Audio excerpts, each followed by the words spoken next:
Miércoles Ágil. Conversamos sobre agilidad. Hola, hola. Bienvenidos a un episodio más de Miércoles Ágil, el número 71. Y en esta ocasión estoy con Jorge y un servidor Luis para platicar un poco acerca de un tema muy interesante y bastante, yo creo, recurrente en los ambientes de agilidad en general, que es este paradigma o este concepto que se le llama Shuhari, ¿no? El Shuhari en su origen viene de las artes marciales japonesas y describe como las etapas de masterización de una disciplina, ¿no? Es decir, cada una de las pequeñas palabritas, Shu es una etapa, Ha es otra etapa y Ri es otra etapa, ¿no? Y describe básicamente eso, ¿no? Cómo vamos a través de nuestro camino masterizando una disciplina, una práctica, incluso a lo mejor un grupo de prácticas o culturas, etcétera, etcétera, ¿no? Entonces, bajo ese concepto, pues vamos a estar platicando, ¿no? Acerca de qué tiene que ver esto con agilidad y de qué se trata, ¿no? Aquí se integra Diógenes. Entonces, bueno, pues vamos empezando, ¿no? Algo que quieran agregar a la descripción inicial y arrancar con la discusión. Sí, esto del Shuhari lo vemos a aquellos que les tocó la película de Karate Kid, muy reflejada en la pintada de los cercos, donde pues, el profesor Miyagi en este caso pues ayuda al alumno a adoptar una disciplina pues con un método como el Shuhari, en donde al inicio nos habla el Shu de seguir el proceso o el método tal cual para irlo adoptando y irlo aprendiendo.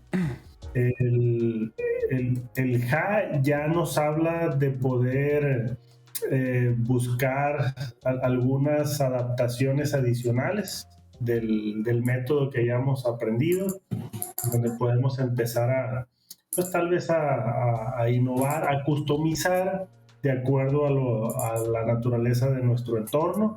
Y el RI ya habla incluso de desafiar el método o proceso que estemos adoptando, en donde habla de una maestría, en donde al tener todo el conocimiento de cómo funciona, nosotros podemos pues tomar diversas alternativas, ya que pues tenemos esa maestría. Entonces, en la agilidad lo recibimos muy bien, al menos es lo que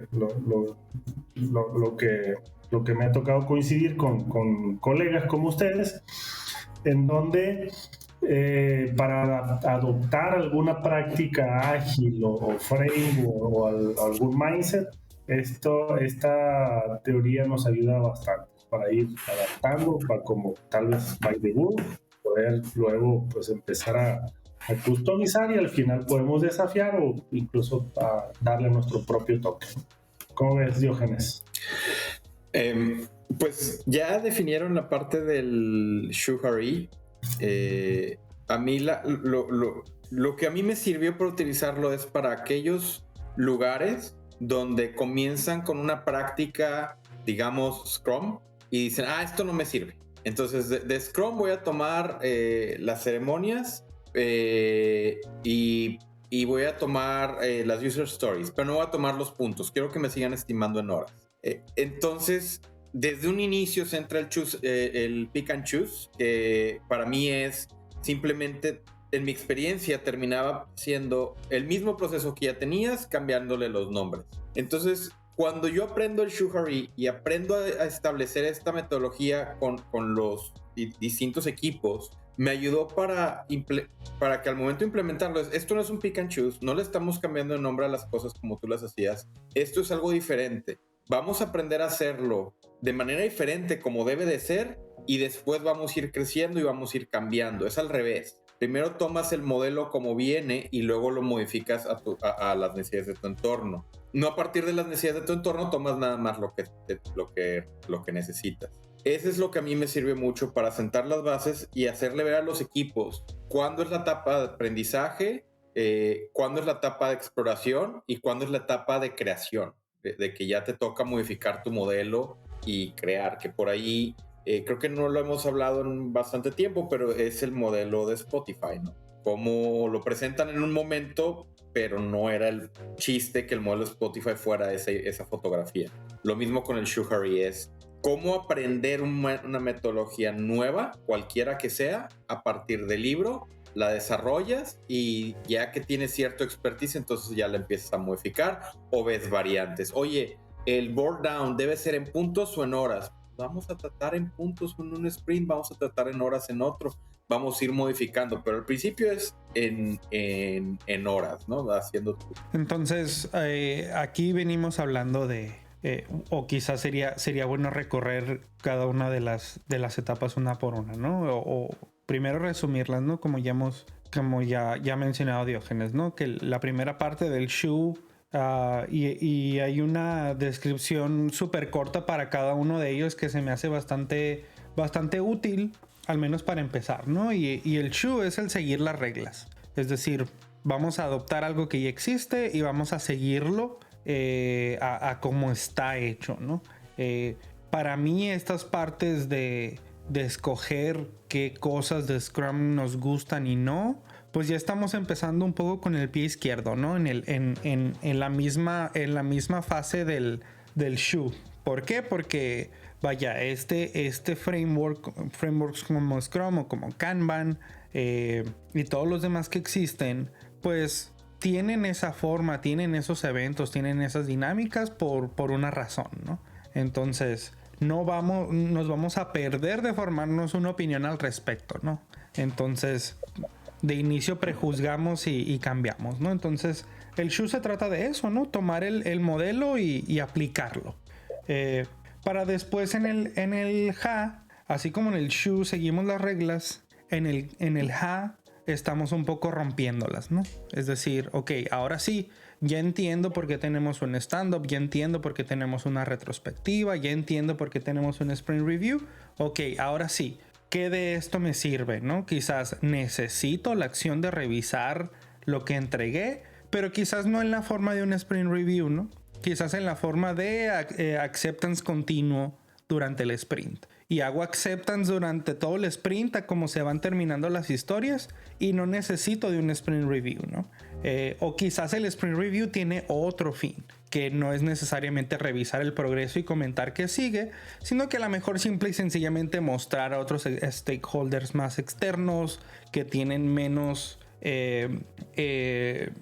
compromiso con el equipo, quizás se convierte en algo así, ¿no? En esa parte pudiera entrar en el ha, ¿no? Pero una vez habiendo entendido por qué el modelo es como es. Y pues en el re, así como en el shoe, seguimos las reglas. En el ha las rompemos.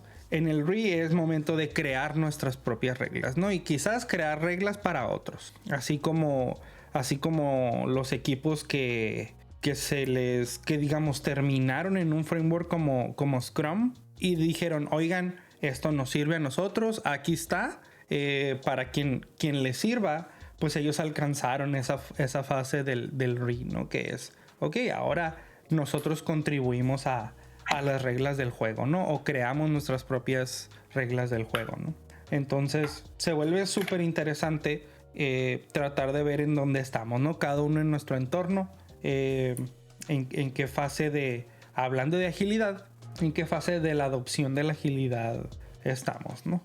Entonces, empezando profundizando un poquito más en el shoe, ¿qué recomendarían ustedes a los que escuchen el episodio como para tratar de no caer en esa práctica que es muy fácil de inicio tratar de cambiar estos paradigmas que ya están predefinidos, ¿no? O sea, ¿de qué manera podríamos evitar ese tipo de prácticas que después desembocan en otro tipo de consecuencias no tan positivas? Yo comenzaría por Por el enfocarse al estudio. ¿Dónde tomaste el aprendizaje? ¿Lo tomaste de un curso? ¿Lo tomaste de un libro? ¿Lo tomaste de videos? Hazlo de esa manera. Tómenlo como viene. Si fuiste a un curso de Scrum Master y estás implementando Scrum, si estás implementando Kanban y tomaste un curso de Kanban o leíste la guía de Kanban, comienza por la manera en la que se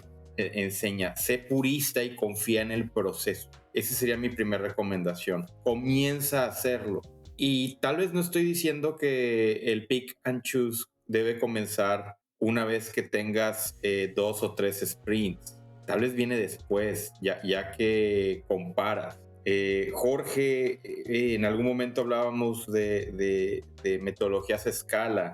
Y no recuerdo exactamente cuál estábamos platicando, pero decíamos, no, para esta hay que contratar un consultor. Entonces muchas veces, si vas a realmente iniciar, necesitas guía de alguien externo. Que te dejen solito experimentar con algo nuevo es bastante complicado. A veces se requiere esa figura del coach, de alguien externo que llega, o tal vez ya llevas 3 años haciéndolo y no lo has hecho bien. Tomas un externo que te eduque a hacer las cosas desde el principio y hacer otra vez el shoe, volviendo a la analogía del señor Miyagi, vuelve a pintar la pared. Para aquellos que han visto la nueva serie, se la pasan lijando el piso todo el tiempo. O sea, no es algo que comenzó como en la película, que es un momento. En la serie es recurrente ese entrenamiento básico, no solamente para los nuevos, sino incluso para los que ya están en el dojo. Sí, y a mí yo lo voy a complementar con algo que me ha tocado observar en las organizaciones, que cuando se trata de adoptar alguna forma ágil de trabajo, me parece muy común ver que se adopta a medias o muy poco. Y muchas veces me ha tocado también ver que eso es por falta de profundidad al inicio. Entonces, apoyando ahí lo que comentaba Diógenes, el entrenarnos al inicio, aunque sea con un libro, con videos, con cursos, pero a profundidad de qué va el método, el proceso o la forma de trabajo que queremos adoptar, a mí me parece esencial, me parece súper básico el entender lo que sea que queramos adoptar. ¿Por qué? Porque y no nomás el entenderlo yo que lo quiero adoptar, sino que tener un entendimiento común de aquellos que van a participar en la adopción.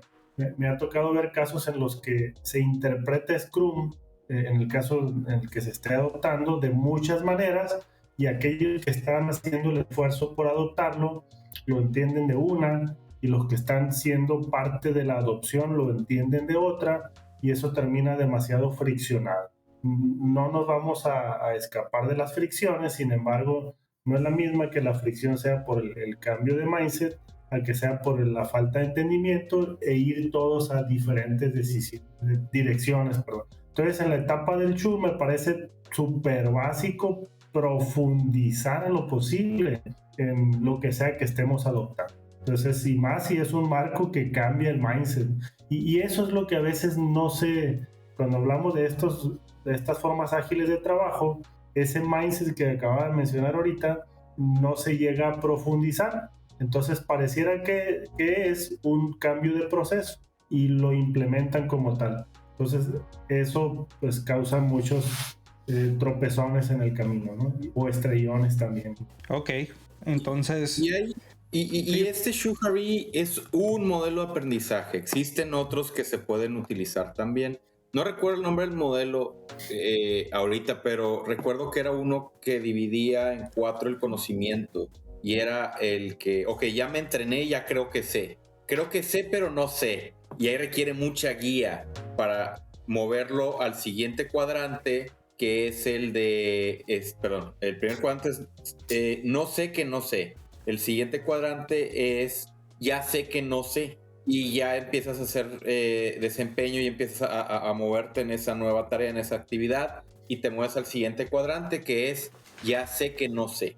Y la última es el no sé, no sé que ya sé, que es cuando ya lo estás haciendo bien, ya eres proficient, pero aún sigues investigando más maneras, sigues aprendiendo, sigues buscando. aunque ya eres completamente proficient en esa. Y hay un momento en el que ya es la parte natural, que es la última parte, que es el ya sé que ya sé. Uh-huh. Que ya dominas esa tarea y ya eres máster. Y hablábamos en una sesión anterior, bueno, ¿en qué momento eres experto, no? Cuando das pláticas a otros, cuando participas y cuando enseñas a los demás, ¿no? Más allá del equipo de trabajo. Sí, en el Shu es importante y que no es consciente el no sé que no sé. Es el que a veces que no está tan claro. Entonces, como no sé que no sé, pues no me queda claro lo que tengo que profundizar. Entonces, por eso la importancia de echarse un clavado lo más profundo que se pueda antes de una adopción. Muy bien. Ahora pasando al JA, ¿no? En donde es momento de romper un poco las reglas. Es momento de, ok, ya aprendimos de un modelo que se nos da ya hecho. Como en este caso, los ejemplos de agilidad más comunes son Scrum y Kanban. Y ahora que sigue, ¿no? ¿De qué manera podemos igual, ¿no? Yo creo que la pregunta va un poco en la misma línea, en donde, ok, ya nos sentimos capaces de hacer algo diferente, ¿no? Ya dominamos, por ejemplo, el marco de trabajo de Scrum, ya lo ejecutamos bien, pero ahora creemos que hay cosas que quizás ya no están sirviendo como antes, ¿no? O podría haber otras cosas que nos sirvan más. Sin embargo, pues hay riesgos de bueno, en el camino o en ese tratar de cambiar las reglas, pues quizás caer en ciertas antiprácticas de agilidad, ¿no? O cosas que van y lastiman a la agilidad, ¿no? A lo mejor, no sé, no se me ocurre nada concreto, pero quizás, como hablábamos del Sprint Review, ¿no? No sé, revisar estimaciones después del Sprint Review para ajustarlas después de haber terminado el trabajo, ¿no? Quizás es una antipráctica bastante, digamos, drástica para mí o dramática, pero vaya, estamos hablando de romper las reglas, ¿no? Entonces, ¿hasta dónde debemos de tener cuidado para romper las reglas dentro de un marco de agilidad, ¿no?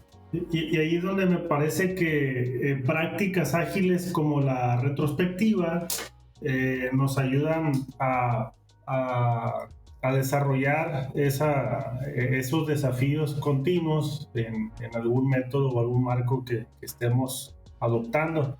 En donde si estamos adoptando Scrum, por cierto, es una de las prácticas que están dentro del marco, y si lo seguimos a profundidad o bueno, si lo entendemos, si lo estamos llevando a cabo como se sugiere, pues está a modo para que el JA se lleve a cabo. Entonces, si no sucede el JA en Scrum, entonces creo que aún nos falta camino por recorrer. Entonces tendría que suceder JA en un periodo corto de tiempo para empezar a desafiar nuestras propias prácticas, cómo estamos haciendo la reunión diaria, cómo estamos estimando, cómo estamos revisando nuestro progreso, y todas esas prácticas, eventos y dinámicas se empiezan a desafiar para mejorarlas continuamente. Entonces, ya sea Kanban o Scrum, tienen pues, elementos que nos ayudan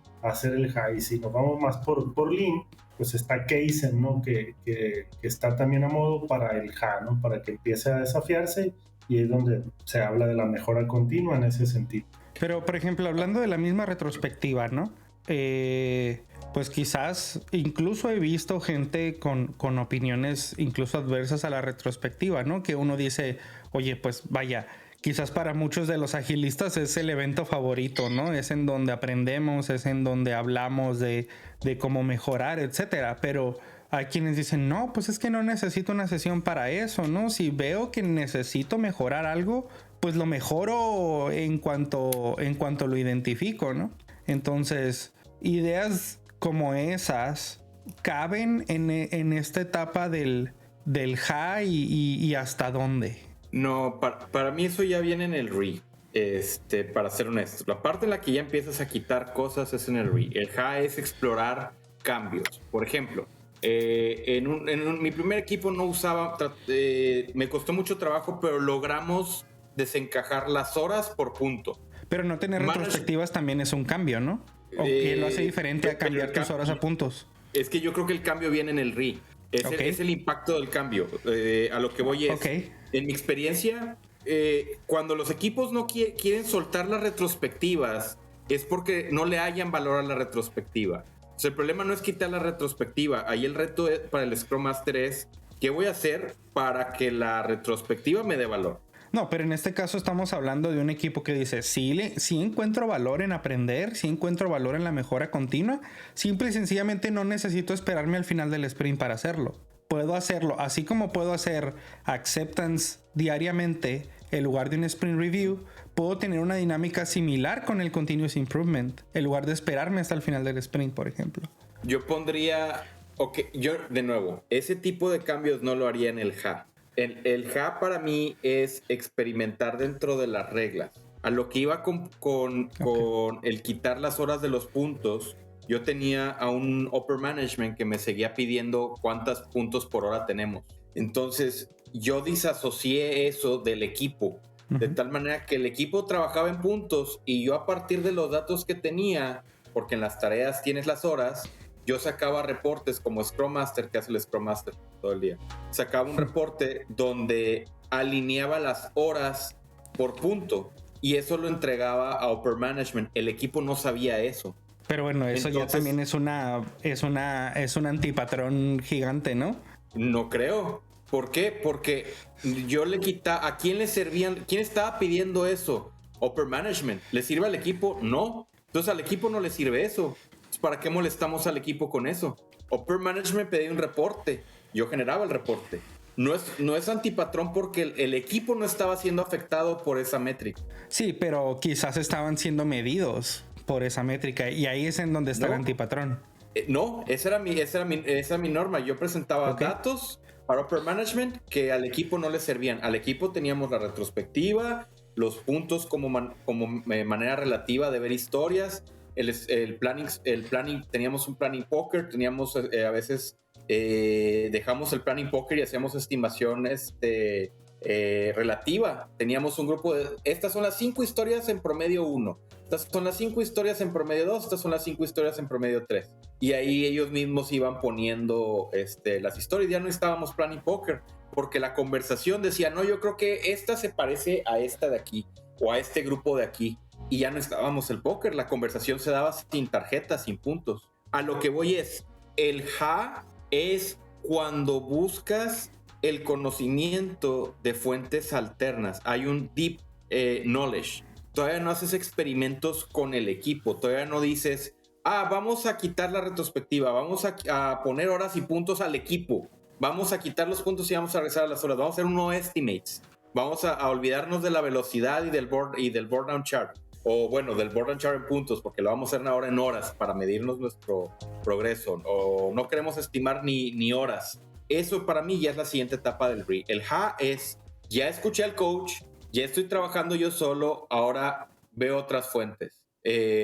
Lo puedo hacer al revés. Tengo un coach, nos dice cómo hacer las cosas y ahora voy a certificarme y eso es parte del HA. Ya hago match entre la certificación y el coaching. O al revés, fuimos a un curso de certificación, leí un libro, etcétera. Lo estamos siguiendo a partir de que alguien dijo, alguien me contó y entra el coach para el HA. Pero insisto, para mí el HA es seguir estudiando. Todavía no es cambiar drásticamente como lo que comentas. Y ahorita platicamos del RI. Sí, quizás tengamos entonces conceptos diferentes. Al menos yo veo el HA como sí romper las reglas, como sí en la ejecución cambiar cosas que yo creo que me van a funcionar para mí, ¿no? Con mi experiencia con mi equipo, adopto el modelo de Scrum y digo, ¿sabes qué? El Sprint Review no lo voy a hacer porque tengo otra forma alternativa de obtener el mismo valor que me da el Sprint Review. Es decir, entendí cuál es el valor del Sprint Review durante el SHU y ahora en el HA digo, a mí me conviene más obtener ese mismo valor de otra manera. Igual en el ejemplo que daba de la retrospectiva, ¿no? No estamos hablando de eliminar el continuous improvement o de eliminar esa parte de feedback, sino que obtenerla de una manera alternativa, ¿no? Entonces yo interpreto el HA como eso, y ya el RE, que igual y lo abordamos más adelante, ya viene a ser como la parte de ok, ya comprobé que estos cambios que hice en el HA me funcionaron y ahora puedo incluso compartirlos con alguien más, ¿no? Ahora puedo ir a la industria y decir, oigan, yo hago las cosas de esta forma y mi método se llama Pegaso 16, ¿no? Y construí un conocimiento que respalda esto que hacemos nosotros, como en su momento fue a lo mejor el movimiento DevOps o como fue Site Reliability Engineering, etcétera, que ahora sí, ok, vamos a la industria y contamos nuestra historia de éxito, enseñamos a otros, y de eso se trata ahora, poner las reglas, ¿no? Es decir, con Site Reliability Engineering, Google dijo, ok, así es como se hace, o así es como se hace en la industria, aprendo de eso, aplico mis propias reglas, y con base en todos esos años de aprendizaje, ahora le doy un nombre y se lo doy a la industria, ¿no? Y ahora esa es incluso una nueva regla, ¿no? Que no existía antes. Entonces, para mí el HA sigue siendo una etapa de cambio, sin embargo, sigue siendo una etapa de cambio local, ¿no? Una etapa de cambio a nivel del equipo. No sé cómo la veas tú, Jorge. Sí, yo como lo interpreto es en el HA, aunque hay mejoras, la innovación yo la sigo viendo un poco más conservadora en ese punto.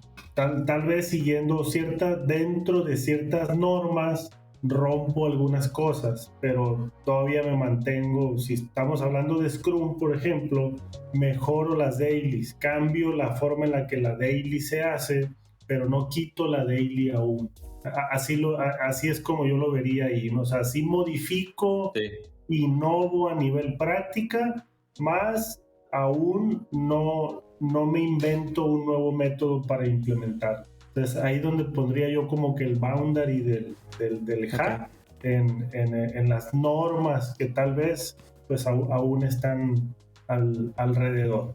Pero sí, ya me atrevo a modificar la propia retrospectiva con la retrospectiva, a lo mejor, y ya ponemos lapsos antes de la retro para innovar sin tener que esperarme al final. Cambios de ese tipo son los que yo visualizo en el HA. Muy bien. Y bueno, avanzando hacia la tercera y última etapa de este modelo, que es el RE, y que ahora bajo la definición, ahora empezamos a establecer reglas nuevas, ¿no? Empezamos a no solamente es esto que hago yo diferente y que experimento con ello, sino que ahora este es mi nuevo modelo, ¿no? Ahora esto es el nuevo status quo, ¿no? Y quizás de ahí la conexión que veo es que de ahí quizás otros equipos, otras organizaciones tomen ese modelo que tú creaste y hagan su propio Shuhari, ¿no? Con él. Es decir, empiecen con tu modelo siguiéndolo al pie de la letra y tal como tú lo documentaste y lo ideaste, y siguen el mismo proceso, ¿no? De llegar a sus propias conclusiones, tratar de hacer pequeños cambios y finalmente proponer algo nuevo, ¿no?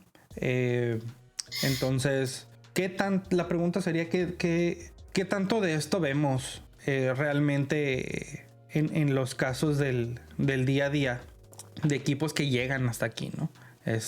Porque creo que el shoe, nada más el shoe, no es ni siquiera, como decía Diógenes, cuestión de 2 o 3 sprints, ¿no? El shoe puede llevar años y la siguiente etapa también.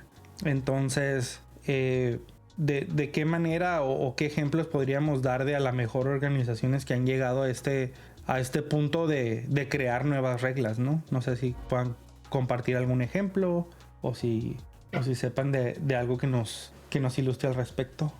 Yo creo que depende del nivel de madurez de la organización. Lo que me ha tocado ver a mí, he visto de varias sopas, en donde en aquellas organizaciones en donde están más orientadas a la estandarización, es difícil ver un RI, porque una vez que sí se acepta la mejora continua, pero una vez que se hizo esa mejora de un proceso, incluso en la adopción de un nuevo marco de trabajo, se estandariza ese marco. Entonces el volverlo a modificar cuesta mucho trabajo. Entonces, y se acomoda. Entonces se vuelve tan cómodo porque ya funcionó, que se relaja demasiado por la misma cultura que hay y se quedan con él.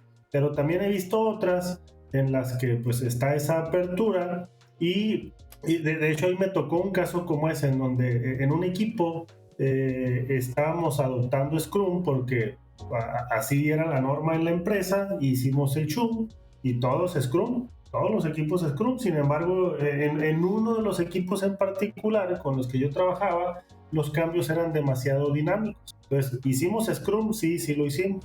Tratamos de mejorarlo con un RA, pero llegó el momento en donde no nos ayudó. Entonces tuvimos que hacer un RI con un cambio de rumbo en cuanto a proceso y nos cambiamos a Kanban. Entonces, aunque no necesariamente fue un invento, sí fue un giro drástico, ¿no? de forma de trabajo. Entonces nos quedamos con algunas prácticas, pero sí dimos un giro, pero muy fuerte en cuanto a cómo se hacían las cosas. Entonces el desafío también era con un área de procesos que existía, ¿no? En donde anotaba todos los hallazgos, ¿no? que se notaban. Entonces yo creo que depende de la madurez de la organización, el qué tan dispuestos estén a innovar continuamente. Yo veo el HA como un Kaizen y el RI como un Kaikaku. El Kaikaku ya es un cambio disruptivo y el Kaizen es un cambio más regular, un cambio mejora continua.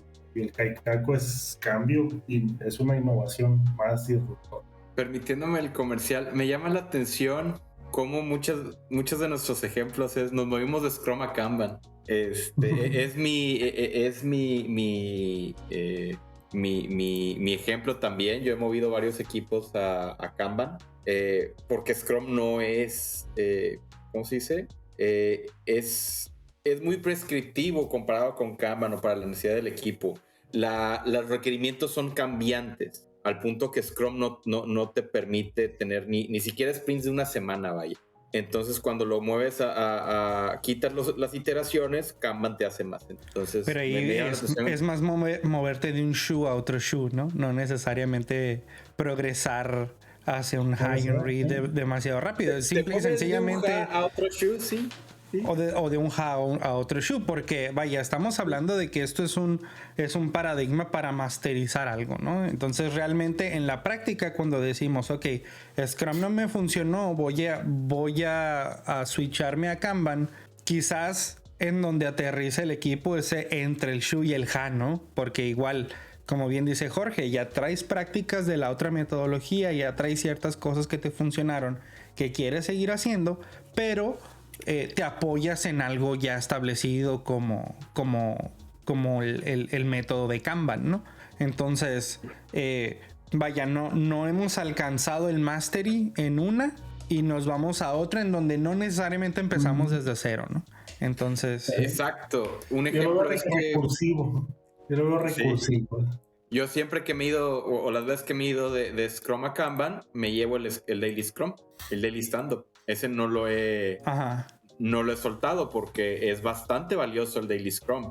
Aún en Kanban que no lo prescribe. Tal vez dejo los roles, sobre todo en una organización que batalla para entender los roles, porque Kanban no prescribe roles. Pero sí es el ambiente cambiante, ¿no? Mientras tengas tu backlog, mientras tengas tu backlog aquí con tus entradas, cuidas nada más el medio y vas a tener tus salidas constantes. Es lo que he visto. Pero retomando el shoe, Harry, sí, moverte de Scrum a Kanban es moverte de un shoe a otro shoe.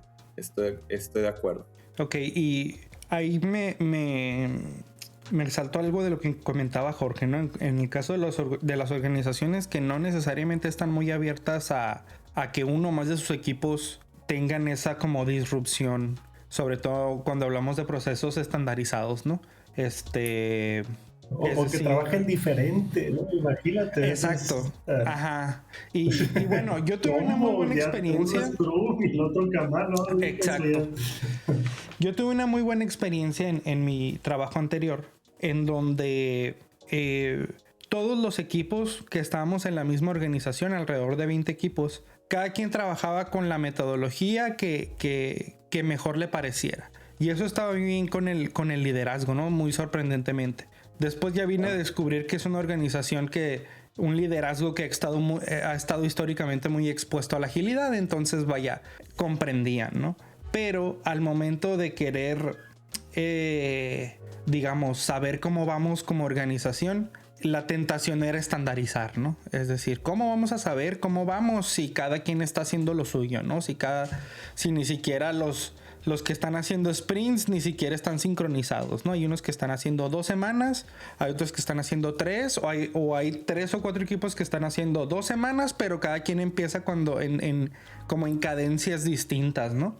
Y la buena experiencia que tuve fue que me tocó un poco interceder ahí por la organización y por preservar esa independencia a cambio de estandarizar el outcome, no necesariamente estandarizar el proceso, ¿no?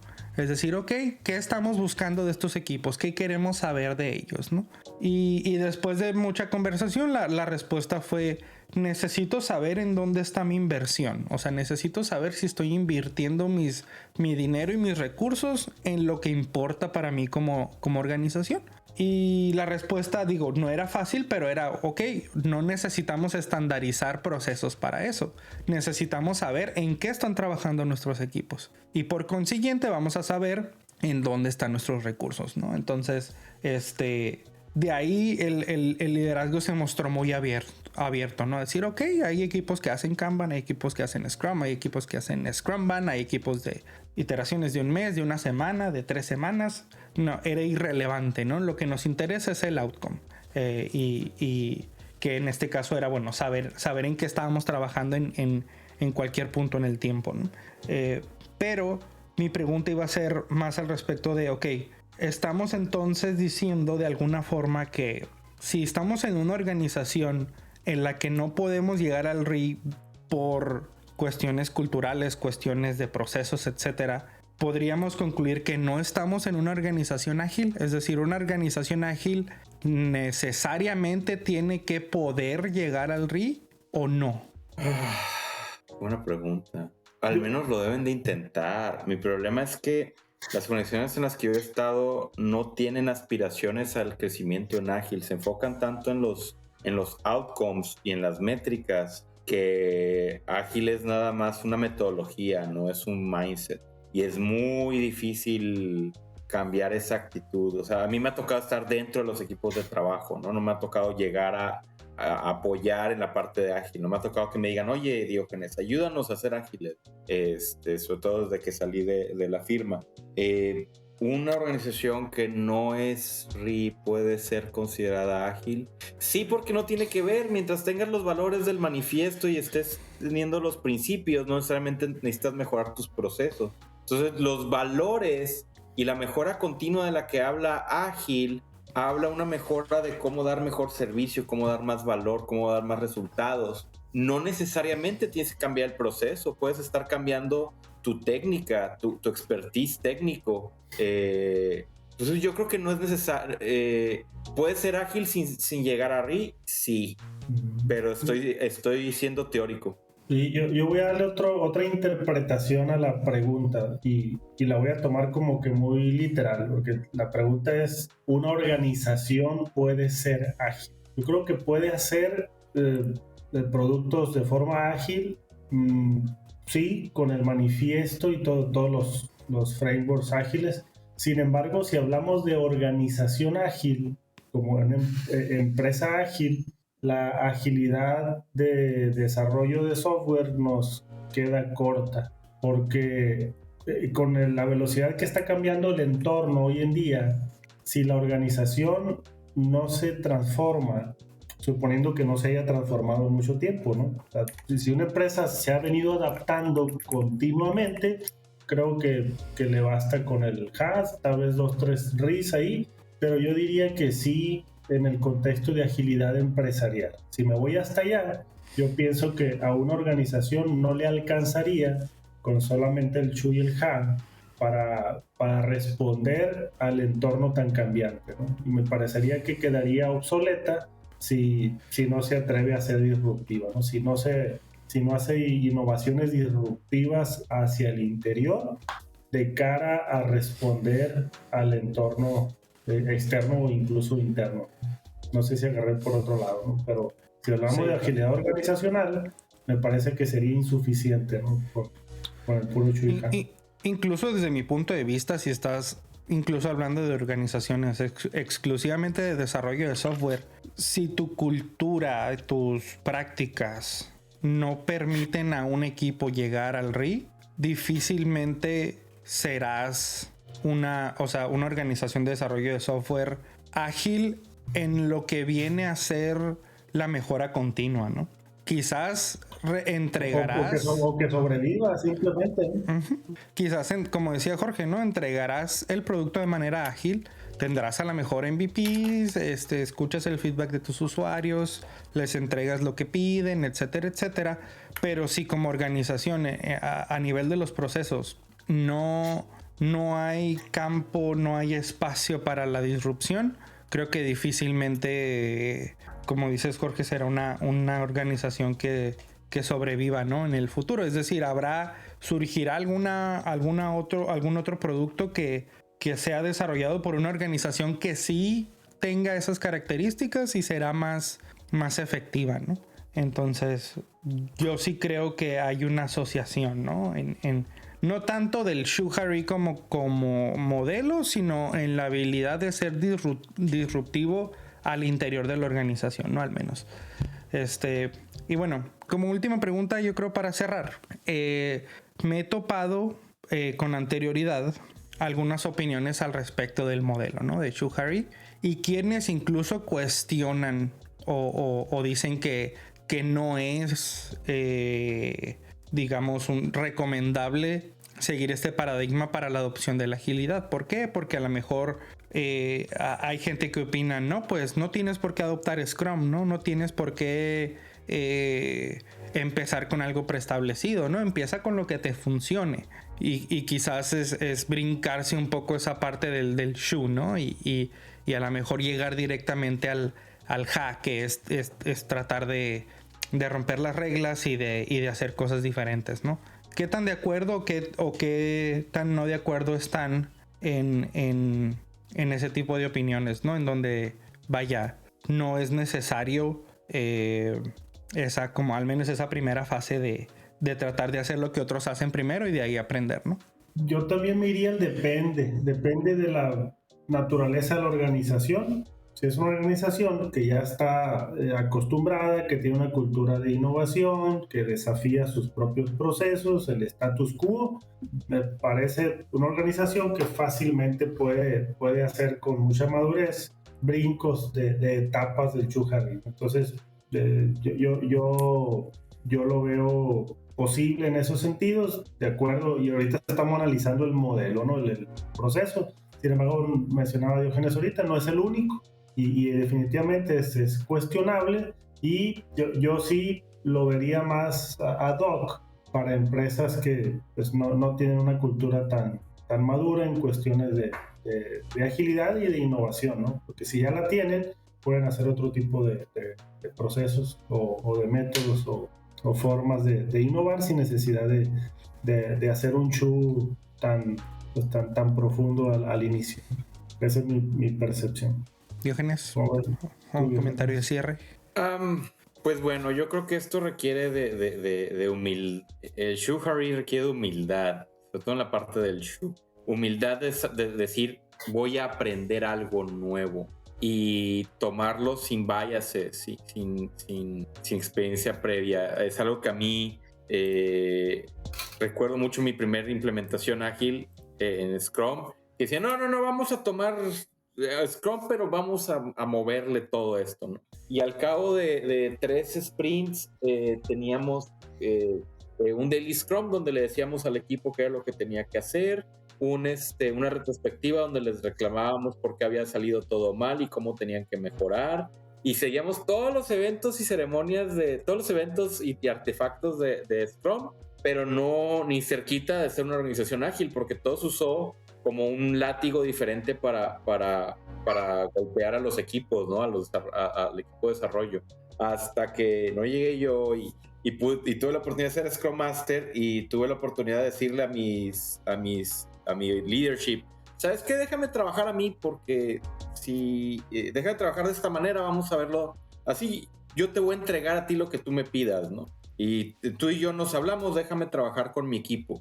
Y defender al equipo fue lo que nos permitió realmente aprender a hacer Scrum, aprender a ser ágil. Porque lo que quería la empresa que fuese Scrum no estaba funcionando. Y nunca funcionó en algunos de los equipos. ¿Por qué? Porque se tomó la interpretación tal cual. Recuerdo mucho cómo la firma de consultoría que llegó a darnos el entrenamiento puso en una filmina así en grandote que un punto era igual a un día ideal de trabajo. Y cuando le pregunté a los instructores, oye, ¿qué onda con eso? No, eso lo pidió tu jefe. Eso lo pidió tu jefe. Si no, no nos iba a dejar la puntada. Muy bien. Ok, bueno, pues eso es Shuhari. Creo que es un concepto simple, pero al final en la ejecución se vuelve complicado, ¿no? O sea, pasar de una fase a otra o incluso evaluar si vale como un modelo para adoptar agilidad, ¿no? Entonces, bueno, yo creo que con esto cerramos. Espero que les guste el episodio y nos vemos la siguiente semana. Bye. Gracias por escucharnos. Esperamos que te haya gustado el episodio. Únete a la conversación. Visita miércolesagil.com para más información y déjanos tus comentarios. Síguenos en redes sociales y suscríbete a nuestro contenido en las principales plataformas de streaming como Spotify, Apple Podcasts y YouTube. Encuentra todos los enlaces en miércolesagil.com/seguir. Miércoles Ágil. Conversamos sobre agilidad.